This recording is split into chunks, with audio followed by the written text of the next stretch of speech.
നമസ്കാരം. സ്ട്രൈക്ക് ടോക്കറാണ്. തൃശൂർ ലോക്സഭാ മണ്ഡലം സുരേഷ് ഗോപി എടുത്തതുപോലെ നിയമസഭാ മണ്ഡലം എടുക്കാൻ BJPക്ക് കഴിയുമോ? BJP കൂടി ഉൾപ്പെട്ട അതിശക്തമായ പോരാട്ടങ്ങളിലൊന്നാണ് മണ്ഡലത്തിലെന്ന് C Voter mega election survey വ്യക്തമാക്കുന്നു. ആർക്കാണ് മേൽക്കൈ എന്ന് പ്രവചിക്കാനാകാത്ത നിലയിലാണ് കാര്യങ്ങൾ. കഴിഞ്ഞ തെരഞ്ഞെടുപ്പിൽ CPIയിലെ B ബാലചന്ദ്രനോട് വെറും 946 വോട്ടിനാണ് BJPയിലെ പത്മജ വേണുഗോപാൽ പരാജയപ്പെട്ടത്.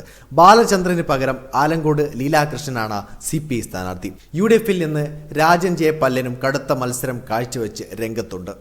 2021 തൃശൂർ ജില്ലയിലെ 13 സീറ്റുകളിൽ 12 തൂത്തുവാരിയാണ് ഇടതുമുന്നണി സംസ്ഥാനത്ത് അധികാരം നിലനിർത്തിയത്. ഇക്കുറിയും ട്രെൻഡിൽ വലിയ വ്യത്യാസമില്ലെന്നാണ് C Voter mega election survey സൂചിപ്പിക്കുന്നത്.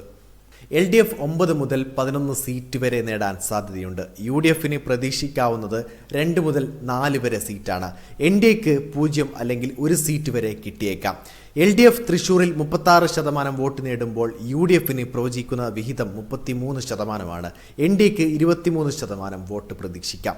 മറ്റു കക്ഷികളും സ്വതന്ത്രരും ചേർന്ന് 8% വരെ വോട്ട് കരസ്ഥമാക്കിയേക്കാം. സിറ്റിംഗ് MLA CC മുകുന്ദന്റെ കളം മാറ്റമാണ് നാട്ടികയെ ദേശീയ ശ്രദ്ധയിലെത്തിച്ചത്. CPI നേതാവായിരുന്ന മുകുന്ദൻ BJP സ്ഥാനാർത്ഥിയായാണ് ഇക്കുറി രംഗത്തുള്ളത്. എന്നാൽ നാട്ടികയിൽ LDFനാണ് പ്രീ പോൾ സർവേ ജയസാധ്യത കണക്കാക്കുന്നത്. CPIയിലെ ഗീതാ ഗോപിയാണ് ഇടത് സ്ഥാനാർത്ഥി. 2012 തെരഞ്ഞെടുപ്പിൽ സി മുകുന്ദൻ 28,431 വോട്ടിന്റെ വമ്പൻ ഭൂരിപക്ഷത്തിനാണ് തിരഞ്ഞെടുക്കപ്പെട്ടത്. അന്ന് പ്രധാന എതിരാളിയായിരുന്ന കോൺഗ്രസിലെ സുനിൽ ലാലൂർ ഇത്തവണയും മത്സര രംഗത്തുണ്ട്. സുനിലും ഗീതാ ഗോപിയും തമ്മിലാണ് ഇക്കുറി പ്രധാന മത്സരം. കേരളത്തിൽ ഇതുവരെ നടന്ന ഇലക്ഷൻ സർവേകളിൽ ഏറ്റവും കൂടുതൽ വോട്ടർമാർ പങ്കെടുത്ത പ്രീ പോൾ അഭിപ്രായ വോട്ടെടുപ്പാണ് സി വോട്ടർ സർവേ. 89,693 പേരാണ് സർവേയുടെ ഭാഗമായത്. മാർച്ച് 14 മുതൽ 26 വരെയുള്ള ദിവസങ്ങളിലാണ് അഭിപ്രായ സർവേയുടെ സാമ്പിൾ ശേഖരിച്ചത്. ഒപ്പം ഡിസംബർ 1 മുതൽ മാർച്ച് 20 വരെ ട്രാക്ക് സ്നാപ്പ് പോൾ സർവേകളും നടത്തിയിരുന്നു. World association of public opinion റിസർച്ചിന്റെ പെരുമാറ്റച്ചട്ടം അനുസരിച്ചുള്ള നടപടിക്രമം പാലിച്ചാണ് സി വോട്ടർ സർവേ നടത്തിയത്.